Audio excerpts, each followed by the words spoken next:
Yvonne Nicholls. I was evacuated at the beginning of the war to Tunbridge in Kent, which was considered a place of safety. It wasn't very far from London. I think it's approximately 30 miles away. And so one might think that the war would penetrate into an area like this, and it did. And I have such clear memories of being in a place of safety, or so-called safety, and yet witnessing the Battle of Britain being fought more or less immediately overhead, seeing planes crashing, pilots bailing out, visiting the sites of crashed aircraft, hiding in air raid shelters. And yet all this was going on while I was in, as I've said before, a place of safety. Of course, it didn't all start immediately. For the first few months of the war, we had what was called the phony war. Our troops were fighting in France. Then came Dunkirk, and that was my first glimpse of war, because when the troops were brought back to England in the little ships from Dunkirk, they were put in trains, and the trains passed through Tunbridge Station.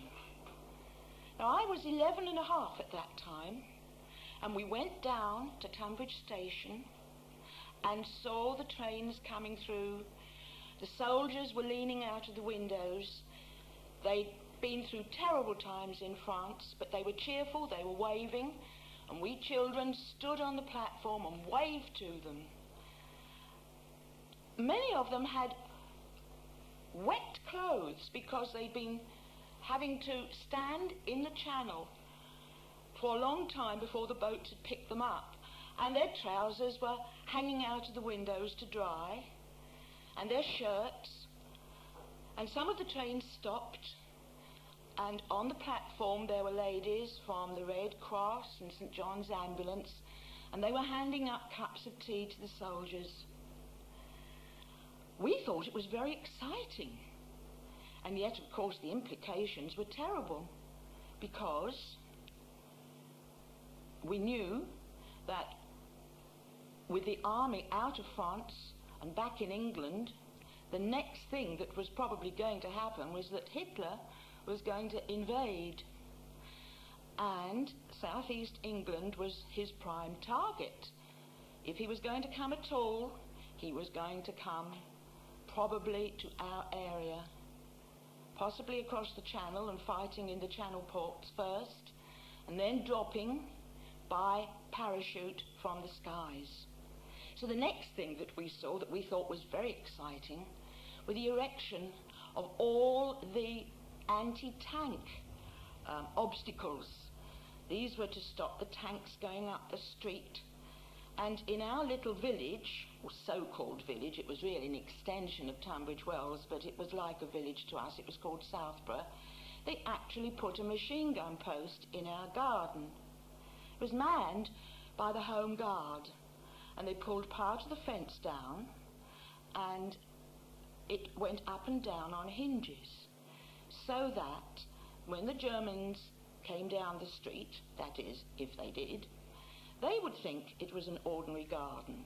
Then suddenly the fence would be lowered on its hinges, and behind would be a machine gun post manned by the Home Guard. And we used to love having the Home Guard in the garden. We thought it was very, very interesting indeed. Well, we had invasion scares during 1940 and in 1941, and as the world knows, the Germans never came. Well, they didn't come by land, but they certainly tried to come by air. And that was the next exciting thing that happened. One day, my father and I were standing on Southborough Common, and we heard a very strange sound. It was the air raid sound. It was the first time we'd ever heard it. And we ran home as fast as we could. I say home all the time, of course. I'm referring to my billet, which was the place that we evacuees were placed in. We had a host and a hostess, but my father had come down to visit me for the weekend, which is why he was with me on the common. We ran back to the billet, and the gentleman whose house I was staying in had by then dug something else in the garden. Apart from a machine gun post, he had dug a trench. He was going to be well prepared for the Germans, and in that trench he had placed wooden supports, so that really it was like a little homemade air raid shelter. We went into that and we stayed there until the all clear came. There was no sound of gunfire, there were no planes. So that very first air raid was uneventful, but after that things got very exciting indeed. The planes would come over in their hundreds. You would look into the sky over the fields and the peaceful surroundings of that village, and you would see hundreds, literally hundreds of German aircraft. Some of them were going to attack various installations of military importance, like the airfields. And later on, some of them were going through to make the first daylight raids on London. And all above our heads, there would be the RAF indulging, or not indulging, taking part, rather, they certainly weren't indulging, in dogfights, twisting and turning, diving and looping as they chased the German aircraft round the sky.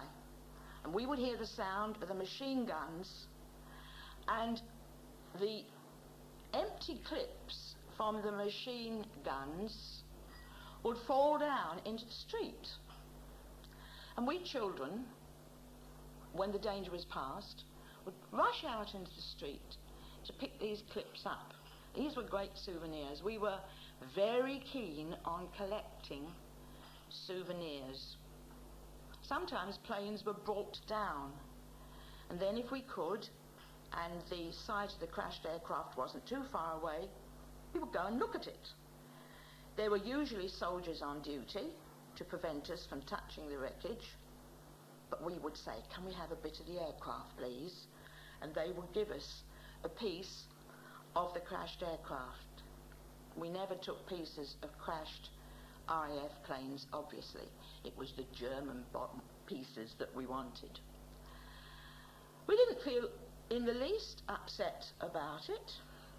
We didn't realise that this was many, many cases where people were losing their lives.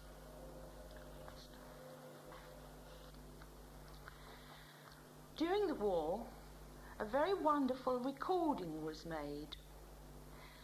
The BBC went into a wood in Surrey, I believe, to record the song of the Nightingale, and quite by chance, overhead roared vast numbers of our bombers on their way to bomb Germany.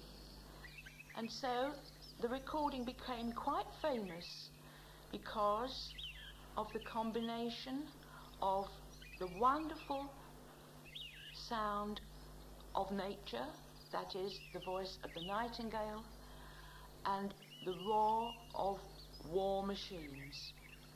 And sometimes when I look back on my own memories of evacuation, I think that was what it was like for me.